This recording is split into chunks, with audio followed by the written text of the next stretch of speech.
সুবর্ণপুর নামে একটি ছোট্ট গ্রাম ছিল। সেই গ্রামে বাস করত একজন কৃষক।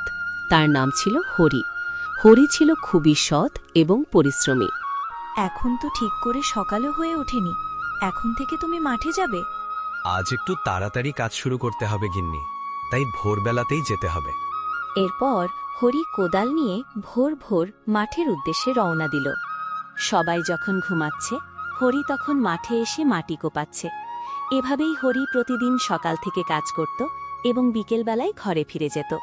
একদিন রাস্তায় যেতে যেতে হরির সাথে রামুর দেখা হলো। রামু হরিকে বলল, এই যে হরি, এত পরিশ্রম করে কি হবে? একটু তো আরাম করে খেতে পারো নাকি? রামু আরাম করে খাওয়ার থেকে পরিশ্রম করে খেলে অনেক আনন্দ পাওয়া যায়। এটা বলে হরি ওখান থেকে চলে গেল। কিছু দিনের মধ্যেই হরির জমিতে সোনালি রঙের ধানে ভরে গেল। দেখো হরি, তুমি যে রাত দিন কষ্ট করে মাঠে পরিশ্রম করেছ, তারই আশীর্বাদ হিসেবে ভগবান আমাদের এত ধান দিয়েছেন। তাই তো বলি গিন্নি, যত বেশি পরিশ্রম করে উপার্জন করবে, ভগবান ততই তার সুন্দর ফল তোমার হাতে তুলে দেবেন। পরের দিন হরি রাস্তা দিয়ে যাওয়ার সময় দেখতে পেল রামু মন খারাপ করে বসে আছে। সে রামুর কাছে গেল। রামু, মন খারাপ করে বসে আছিস কেন? হরিদা, বাড়িতে যে ধান ছিল তাও ফুরিয়ে গেছে।